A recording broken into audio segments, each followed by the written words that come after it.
and simultaneously interpreted into 100 languages. One of the most heartbreaking and vital topics that we will continue to discuss today is the topic of refugees and human slavery. And today I would like to welcome my co-host, who is Dr. Anita Kulkarni, who will introduce the guests of our discussion. Hello, Anita, and welcome. Hello, thank you, Olga. Good evening to all. It is a pleasure to be here today, and I would like to welcome our guest, Holly Imori, certified and leading age emotional awareness educator, professional wellness coach, podcaster, speaker from USA, Andrea Van, creator of One Humanity, One Part from Spain, Dr. Somveer Samik, professor, human resource trainer, faculty of management at Gurgaon University, India. Welcome on. Yeah. Yes, and we are happy for everyone to join us today. And thank you that you are not indifferent to the topic of refugees, which we'll be discussing today. And I just want to share with our viewers who have not yet watched the conference on December 4th, the volunteers of the Creative Society Project made a documentary which premiered for the first time at the conference on the 4th of December. And it was on the topic of refugees, human trafficking, and human slavery. And right now, for our viewers who have not yet watched it, we're going to show a 5-minute clip, just a short version of that documentary.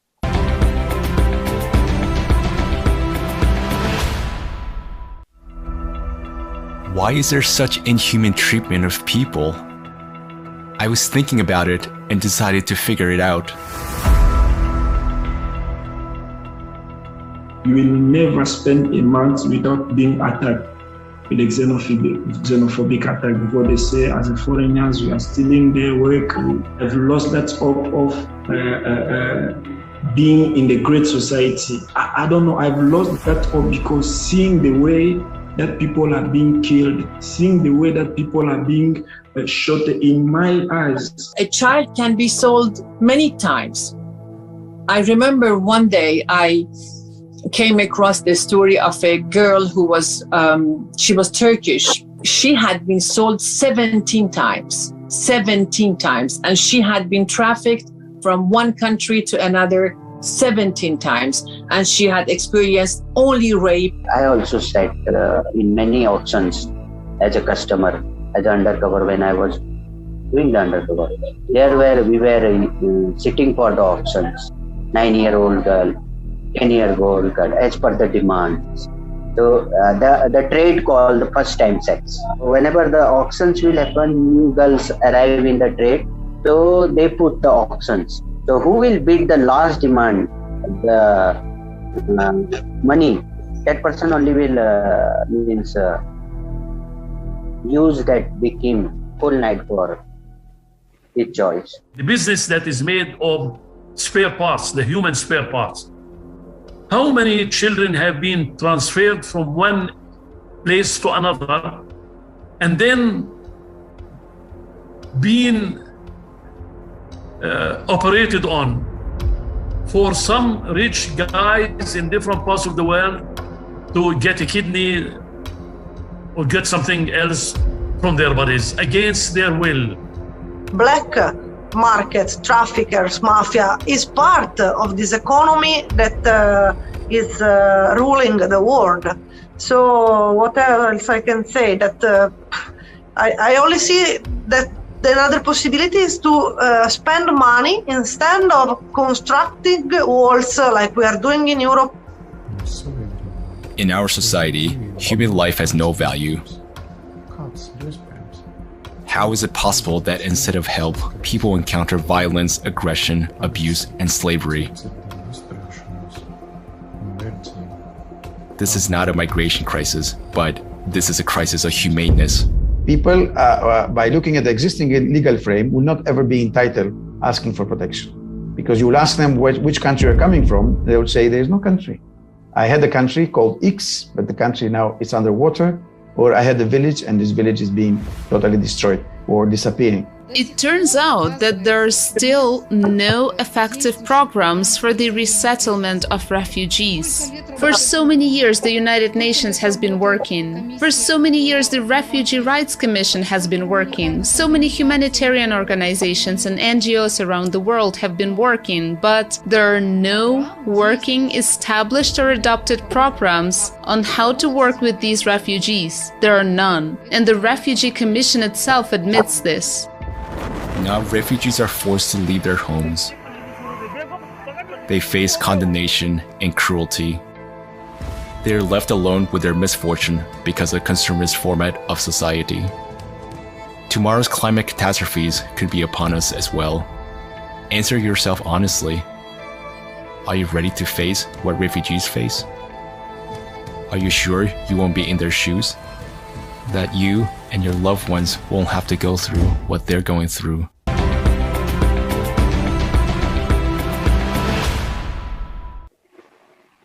And that was only a 5-minute clip from the whole documentary that was aired on December 4th at the conference. And we already see the sad truth of what's truly happening worldwide. And this is a worldwide problem that we noticed from interviewing different people from around the world. And now let's move into our discussion as well.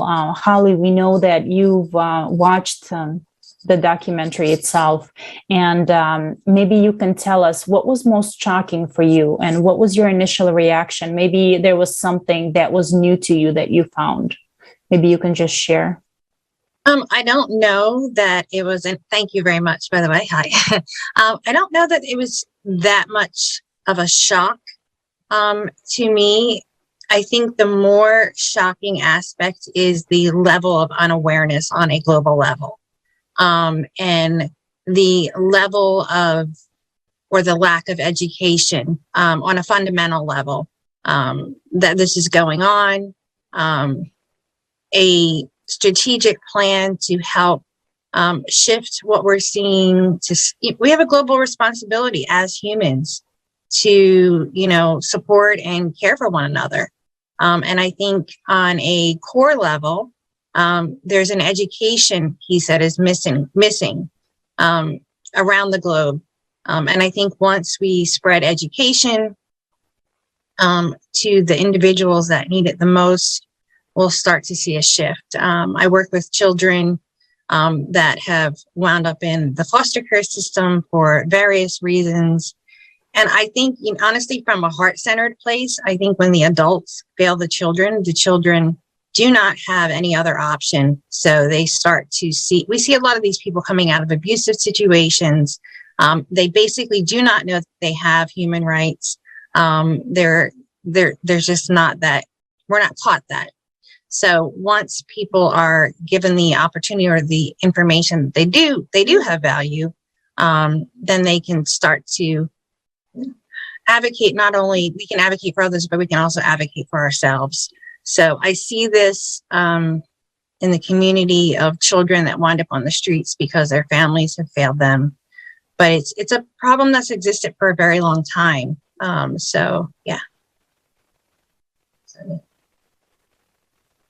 Education is what I'm getting at. Is I think we need to educate the people that need it the most. I think what I was thinking about most was the need for education to the most vulnerable, the people that are the most vulnerable, because we can see it. The people that are educated can see it from an outside perspective.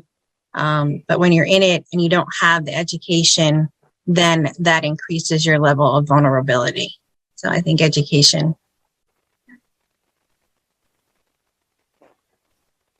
Thank you, Holly, for your valuable sharing.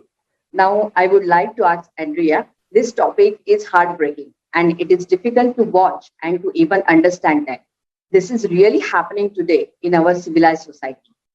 Why do you believe it is important to speak up about the shocking truth of the refugees and the human trafficking? Andrea, please. Well, first of all, thanks for having me, Dr. Anita, and all the Yatra TV team. It is so important to raise awareness on this topic, just like Holly was saying before. you have just said that we live in a civilized society. We are in century 21st century. 21st century, not in a single country slavery is legal, but yet more than 40 million people in 48 different countries are victims of slavery.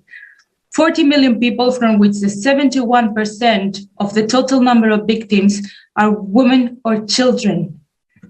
There are 25 million victims of workforce, and almost 30% are children. We're talking about a civilized society, but yet I can tell you from recent statistics that the 40%, almost the half of the world population, don't have any access to education at all. We are talking that 40% of the people of this planet don't know how to read or how to write. They don't have any kind of resources. If we don't talk about such an international global problem that are the refugees, that we're talking about a human crisis, because refugees are humans. Sometimes people treat refugees like they were trash or in such an inhuman way that I think that we are not giving this topic the importance it has. The only way we can find a solution if we will face a problem and talk about it. And just like the Asian saying goes, if you are not part of the solution, you are part of the problem. If you are ignoring this situation, you are contributing to this situation. It has come to a way that, people from Europe and the first world countries have become insensitive to this topic because we believe that it doesn't affect us. We believe that we are so comfortable in our tiny little bubble that the only moment when people notice refugees, it's when they start hearing on the news that this is affecting our economy. Oh no, refugees are gonna harm the economy of my country. What a big problem. The way I see humans, and the reason why I created a global social movement that it's called One Humanity, One World, it's because I believe that we are just one human race, independent of your color of your skin, your culture, your language, your religion, beliefs, backgrounds. We are one human race. We are one humanity. And if we behave like one human family and we really cared as a whole, we wouldn't be indifferent of what is happening in the other side of the world, in other countries. We wouldn't be so insensitive. And that's because people haven't, especially the media, haven't worried to raise the awareness that is necessary for people to actually think about that those people that are suffering, that they are running away from their country because they are running away. They are not leaving their countries because they will love to. No, they have lost their families. They have lost their homes. They don't have nothing to do. They don't even have an identity any longer. They are running away. And we are not giving it the importance. We're treating it like it does affect us. It does affect us in a deeper way than just our economy. Until every single human being on this planet is free, freedom will not exist on Earth. So as long as one single soul remains as a victim on this planet, world peace will never be achieved. And I'm an advocate for human rights, and I'm always saying in a very optimistic tone that world peace is possible if we believe and if we care. Only then we can take actions like this. So answering to your question, that's why I believe it's so important to bring up this topic and have these kinds of conversation as we're having today. Thank you. Thank you so much, Andrea. Thank you, Holly. I agree. And, even while interviewing the people, the refugees, interviewing people that work with refugees and with human trafficking victims, it's heartbreaking hearing those stories. It's absolutely heartbreaking to see what kind of world we live in today. And we understand in it, but the understanding is there that we need to see this global problem. Because if we do not see the problem, we're not going to get to the solution. And it's so important today to talk about these topics and not to put our head in the sand.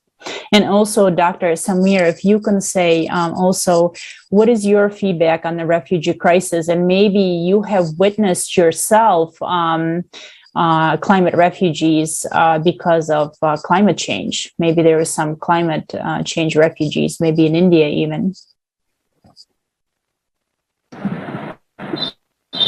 Yes, thank you so much for giving the opportunity to speak for such a nice issue, which is vulnerably spreading throughout the world due to climate change. Lots of people shifting their place, native place, and they are not able to get a good home or good, you can say, living to live in a quality life for their children and their family members. So due to political instability, somewhere people become refugees, somewhere due to the climate issues. So generally we can see the challenges in 21st century, the climate change rapidly becoming a major part for the citizens of different countries. It might be southern countries or eastern countries. They are shifting their native place. So we need to get some awareness throughout the world about the climatic change. Rivers getting polluted, our forest area burning drastically. Last year we have seen the lots of incident about the burning forest in different parts of world. So it is a major issue from for the humanity to survive. We need to protect our world. We need to protect, or you can say, make a better climate to live. Plant more trees, clean our rivers, protect our species. So we must think about the climatic aspect also. We are developing good technology and scientific improvements or innovations we are doing day by day. But the nature where we are living in, what the world we are going to give to our next generations. So this is the major issue, and this is the right time to think over this type of mega issues, we must say. Yes, ma'am. Thank you, Dr. Samir, for your valuable sharing. It's true, we need to develop a good technology to overcome the climatic crisis. Today, we see that human life is not worth anything in the consumer society that we live in. We buy and sell not only things, but also people. Humans become a way to make a profit. And this is becoming a norm today. I have a question for our guest. In your opinion, can we solve the problem of refugees in the current consumer format of the society? To solve the problem, I think we need to shift people's perspectives. I'm going to piggyback kind of on what Andrea said about how the media portrays refugees, and we get this information, and this information is received in a way that this is going to impact us in a negative way. And I don't think that when you are supporting another human being in a time of, trouble, in a time where things are devastating, that can ever have a negative impact. I think we have to be willing to make sacrifices for one another, be willing to compromise so that our brothers and our sisters are safe and cared for and well. When we love one another and we treat each other as human beings and we value each other as human beings, the value just amplifies globally. The benefits are long term. We have to look at the long term. Maybe we might be uncomfortable for a little bit, but I don't really see that because it's not really impacting us. We have this perspective that we're going to be impacted in the negative way, but I don't know that connecting with another human being, I don't know another soul that I encounter. Look at us here today. We're connecting and we're talking about solutions for humanity and having compassion and empathy and that has a huge benefit. It's a benefit that has a ripple effect that definitely impacts us all. It affects us all in a positive way. So I think,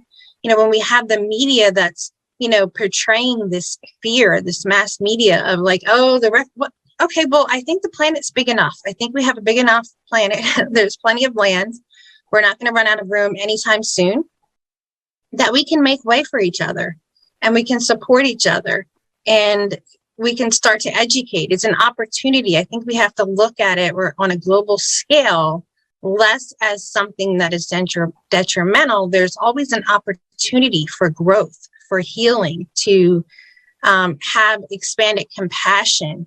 So we absolutely can. We just have to shift our perspective. I mean, I think I've also, I do some work with a boutique nonprofit disaster relief here in the Atlanta area. And the one thing that I learned is that whenever you have, like, we're in this crisis, this humanitarian crisis, not just refugees, not just, pandemics and things like that. We're on a spiritual crisis. And we didn't get here overnight. And there is a long-term, we need a long-term plan. We do have to start somewhere. It's not just the climate, control or climate crisis as well. Like, we have all these different little micro things that we can start to address from just a base of value and humanity. We look at the 8 foundations and just valuing human life. Nature provides a lot of clues for us as humans. Nature is resilient, and humans are resilient by nature. We see it. I was in New York City at 9/11. So talking about, a crisis in the long term, the thing that I learned the most was that, everybody wants to come and help when the crisis has peaked, when the crisis is happening. But we have to look beyond the immediate of the crisis. We have to build a plan that goes beyond the immediate need of support. And there's a great opportunity for organizations like this here, like the Creative Society. And we see lots of organizations coming to the forefront, supporting humanity. But we have to have a longer perspective, because the immediate need is only part of the problem. We have to look at the long-term solutions. Like, if somebody has you lose all of your stuff in a earthquake or a fire or whatever the case may be, and you lose all of your documentation, there's a long process that goes with that, besides the immediate needs of getting shelter and food and clothing and all of those things. You have to literally rebuild your life. So with the right, attention and awareness and education, we absolutely can solve these. And I don't want to say it's a crisis. I think it's an opportunity. I think we're in a very unique place as human beings. We're evolving, and we just have a massive opportunity to come together. And like Andrea said, we are one humanity, and to be able to support one another and to go beyond these invisible boundaries that we create of race and religion and gender and economic and all these other things. And it's just an amazing opportunity from where I sit. So, yeah. Can I say something according to what Holly said? Absolutely. Also, the fake frontiers of the countries. The famous Imagine song, "What if there were no countries?" If we were living on a Pangea, this wouldn't be my country. That wouldn't be your portion of the line. We will all be learning to share. And I love the fact that you have bring a positive vision over it, because only from a positive perspective, we can bring positive solutions instead of just focusing on complaining about the problem. So it's very important what you have done, Holly, to put us on that positive aspect. And I believe that this crisis have a solution. And as Holly said, if we're looking at the long term and not just what is bothering us at this moment, there's a Chinese saying that says that only one grain of rice can change the balance these balance machines. Sorry, my Spanish made me forget the name, what the balance actually his name was. But if only one little grain of rice can change the balance, that means that the action, thoughts, and words of one human being can affect the entire result on this world. So what we do in our daily life does have a huge impact. I say that people is not yet aware of the power they have in their own hands, even if the crisis is very far away from you. There, as Dr. Sumvia was talking before, they are refugees due to the climate crisis. What are we doing in our daily life? Doesn't matter where we live. What are we doing in our daily life to not contribute to harm more the climate so we can prevent more climate catastrophes from happening? You don't necessarily, because many people tell me, well, I cannot fly to India or I cannot fly to Africa and help there because I can barely help myself. Yeah, maybe, but maybe you can adapt a more healthy lifestyle that doesn't damage the planet, that we end up creating climate catastrophes that would hurt other people. So what we do as individuals does matter. Other way we can help, each of us can help, is, as we were talking before, bringing more awareness to the topic. I work with other organizations and NGOs. One of those is working right now on a refugee camp in Turkey, on the refugee camps of the Syrian refugees. And, we work together to bring education to those children. But I was having a conversation with her and she was telling me, Andrea, these kids on the refugee camps have literally no food, no water, no resources. Am I supposed to teach them how to read if they are starving? People are not aware of that. We come here and the conditions are nefasting, terrible. There's not even a way to describe it. Yet we can make that public. We can show the world, do you see how people is actually living in? They have done nothing to deserve to live that situation. And we have the opportunity to bring that awareness to the rest of the world, because maybe the positive side of this global crisis is that people that is very comfortable on their tiny little bubble, if we make them face a problem, they are forced to say, maybe this shouldn't be happening. Maybe we are the ones that are allowing this to happen. Maybe we can actually do something about it instead of just ignore the problem and pretend that it's somebody else's problem. Because I'm telling you, if that was your mother, your children, your sister, you wouldn't be indifferent. You wouldn't be able to sleep at night. You would care more about the planet. You would care more about every tiny aspect. And again, if we are not giving that importance, it's because we have no access to education. That's why my organization focuses so much on educating the world. If 40% of the world population don't have access to education, that means that over the 40% of the world population don't know what their human rights are, don't know where to stand. So yeah, it's a very important part of the discussion. Thank you. Thank you so much. Dr. Samir, maybe you would like to answer as well. Do you believe that, in the consumer format of society, we can make any changes, or do we need to change the format to the one where human life is of the highest value? Maybe you have something to say as well. Yes, absolutely. Consumer society also can make a change or impact on the refugees' life. So, as our third foundation also saying that human safety, we need to think about the safety, basic needs of the refugees. They need food, they need water, they need shelters. So, we need to make an impact on their life in a practical sense. People are moving country to country and they are lingering on the policies. In 1951, United Nations made a policy for the refugees' safety. But in today's scenario, we are not able to see the impact of that policy, that refugee getting a basic infrastructure to live. Their children are not getting education. they are having zero schooling. So their children also have the right of education. If in any emergency situation they are shifting from their native place and they are not supposed to getting a behavior from other part, like it may be governmental part or societal part, they are not ready to adopt as a refugees. People think that they are threat for our society.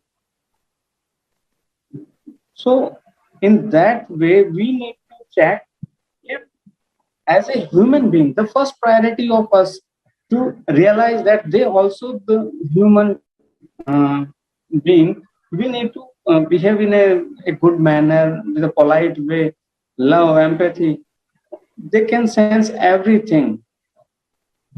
Even a kid, when we ask to give a love, or can say kisses or hug to any, just a single 5-year kid, so he can feel the love. He never know that who is the person who is giving me love or bread and butter, shelter. So be human being, be empathic. So as ma'am said, the basic crisis is human crisis. Intellectual humanity is declining day by day. So this type of feeling we need to generate through our education system, through our policy, government, bureaucrats.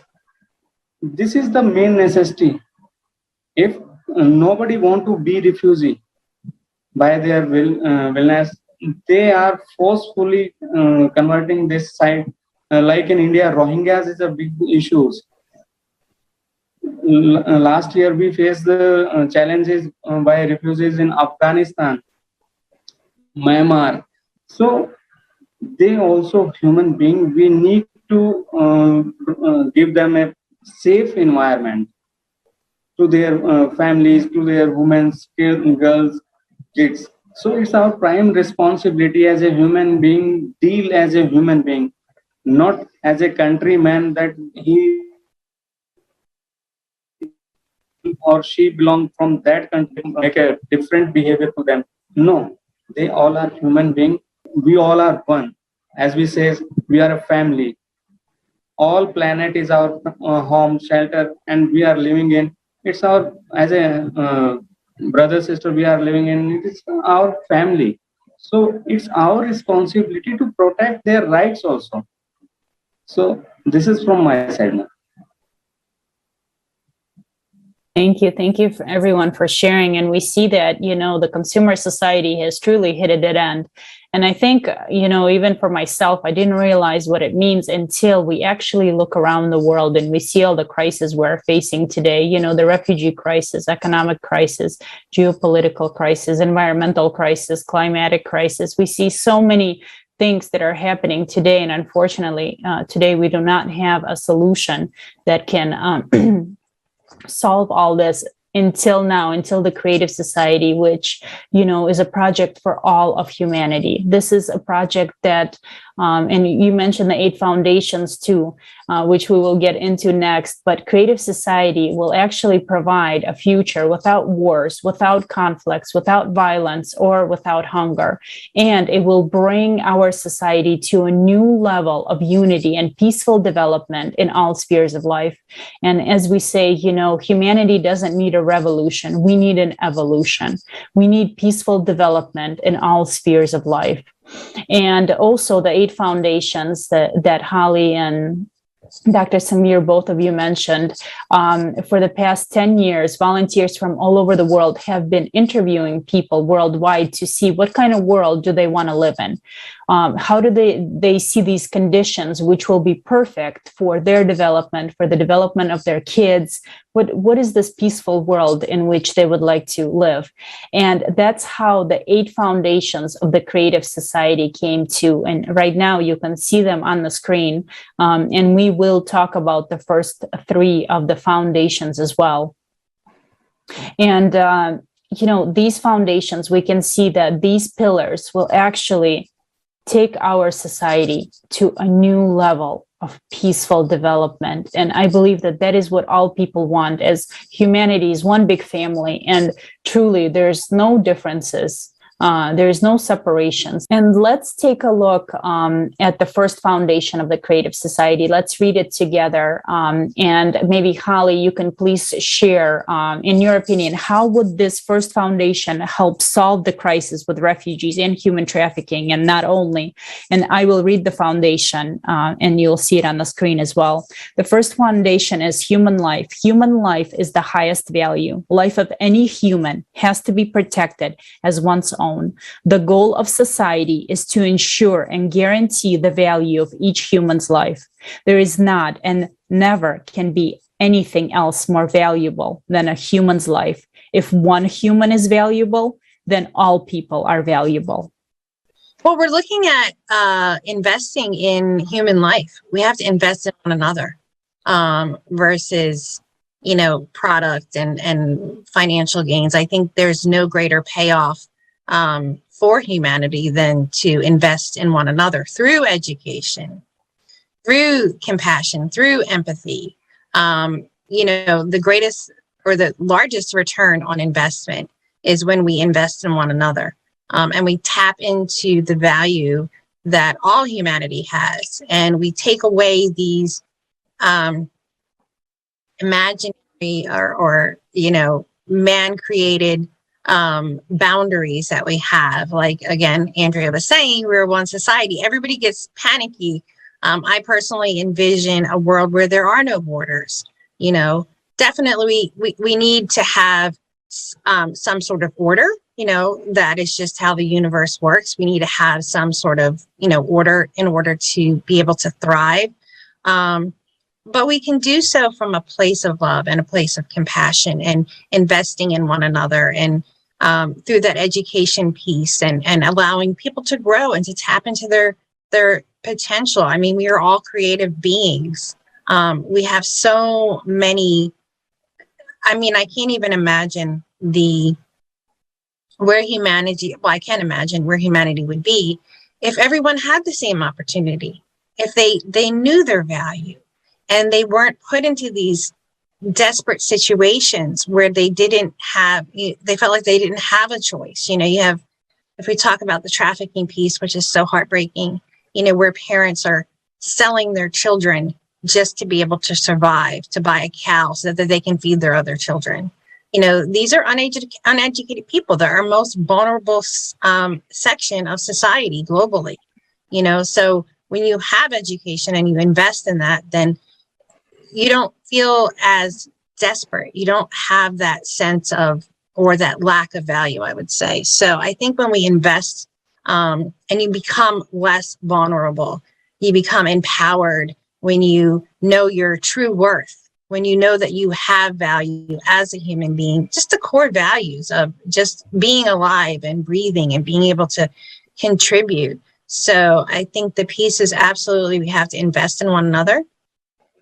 We have to enable people to be able to know their worth and advocate for themselves, their own well-being. We can look out for them as well. We have to, teach them that, the saying that goes, you can teach them, you can either give a man a fish and he'll eat for a day or a week, give him enough fish, but you can teach them. You can teach people how to fish for themselves. And then that way they are not only feeding themselves and their families, but they are also feeding, a village, a community, so it's just that investment piece in teaching people the fundamentals of their value, how to advocate for themselves, how to keep themselves safe, not only physically, but psychologically and emotionally. Give them the tools that are lacking, that they don't know. They just don't know because we don't have that, giving them the tools so that they can develop their intellectual capacities. And when we develop that, then everyone benefits from that.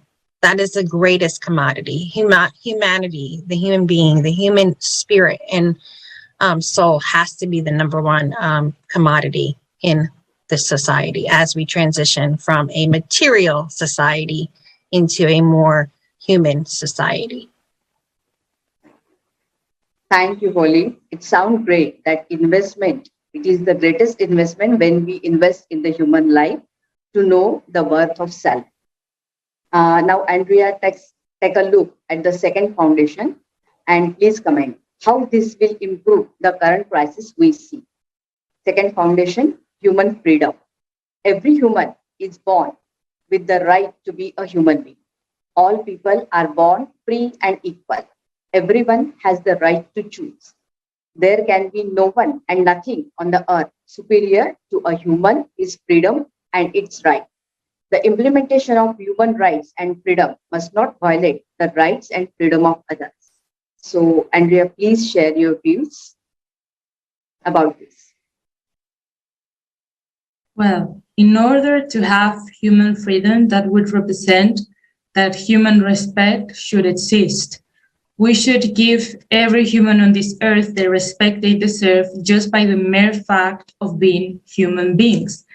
That means that even if we're talking about people that don't have access to the education, or they are in worse circumstances because of the place on earth that they have been born to, that means that they deserve the exact same respect and be treated as equals as any other individual of the planet that nowadays have more privilege. That is to say, since as the statement that you just read, every human being is born as an equal, that shows us that no baby on this planet is born being racist. No baby on this planet is born hating with hate. Every human being that is born on this planet is born as a loving creature that sees everything as a source to absorb and learn from. That means that things like hate, racism, division, those are things that children learn as they are growing up, because their family teaches them that, because society teaches them that, because children ultimately only absorb what is in their environment.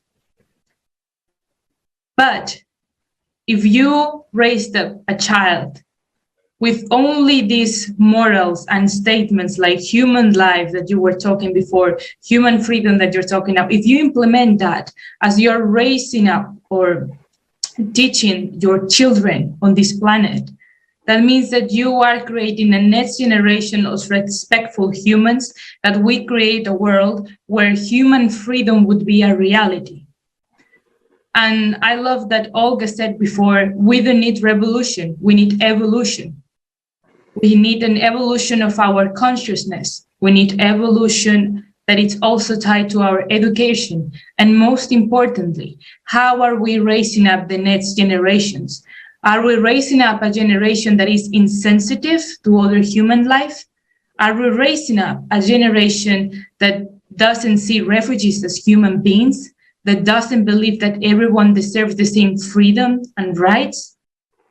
I am only 20 years old, and I have a lot of faith in my generation, because I believe that we have shown that we care.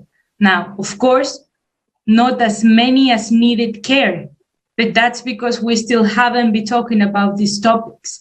That's why it's so important for my generation to keep in mind how it's going to be the generation of the future.